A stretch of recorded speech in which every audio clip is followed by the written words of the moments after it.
I did have to make sure that I wasn't going crazy. But when I say that you are the least qualified FBI director in the history of the FBI, that is real, because you are the only one that never even served with the FBI prior to joining. Yet we are supposed to believe that you were the greatest thing since sliced bread. I didn't ask you a question. Now, what I want to go through is to talk about why you are a failure and why, honestly, we just need to tell you bye-bye. I know that you got a little upset and you put on your show for your boss because it seems like you're trying to save your job when it came to talking to Senator Booker yesterday. But let's go through some of your failures. So before you were even confirmed, and I think one of my colleague from Georgia, pointed out that you are already targeting career officials so that you could direct illegal firings. Mind you, these cases that you were so upset about, which are the ones tied to Trump, the cases came through his handpicked FBI director. And frankly, when people sit around and say things like, oh, you know, we're happy because now we feel safe. I don't know who feels safe in this country except for the white supremacists, because I specifically as a black woman definitely don't feel safe. And frankly, my colleagues have been real nice to you today, and I applaud them, but I don't have the same demeanor because I know that multiple colleagues on this side of the aisle have faced death threats. In fact, somebody tried to kill one of my colleagues. And frankly, I don't know if this FBI or under your leadership, if those people would have been caught. I don't have any confidence in you. And if we start talking about the reasons that I lack confidence, we could start with you not just wanting to acknowledge some simple facts.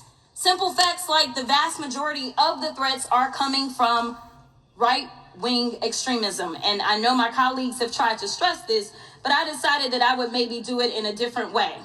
Number one, I have a couple of UCs. Kim Buck, one of multiple Republicans receiving death threats for voting against Jim Jordan as House Speaker. Without objection.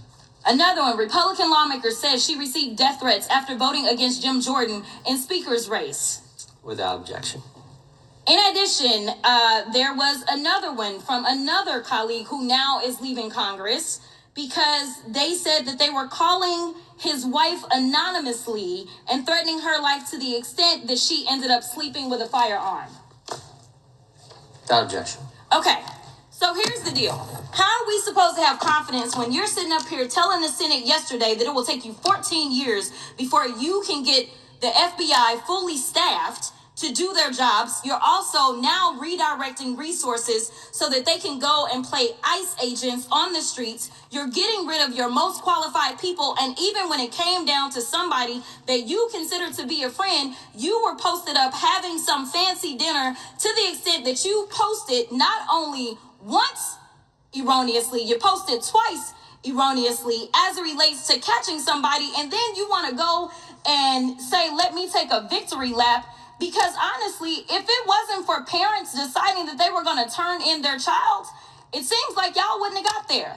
Even though he literally confessed online. So I'm confused about what it is that the FBI is doing except for trying to put on a show for the apprentice or whatever you want to call him. The day after all of this took place, there was domestic terrorism that was taking place at HBCUs. They were targeted. Yet I didn't hear anything from the FBI about what was going on. And again, black people kept saying, how did we end up in this? Because the numbers are so very clear that white supremacy is a problem. And honestly, I've not heard anything out of you today that makes me believe that you're going to do anything about the white supremacy problem. The one that is leading to children being killed, children being shot, as well as members of their community as they're worshiping in their churches.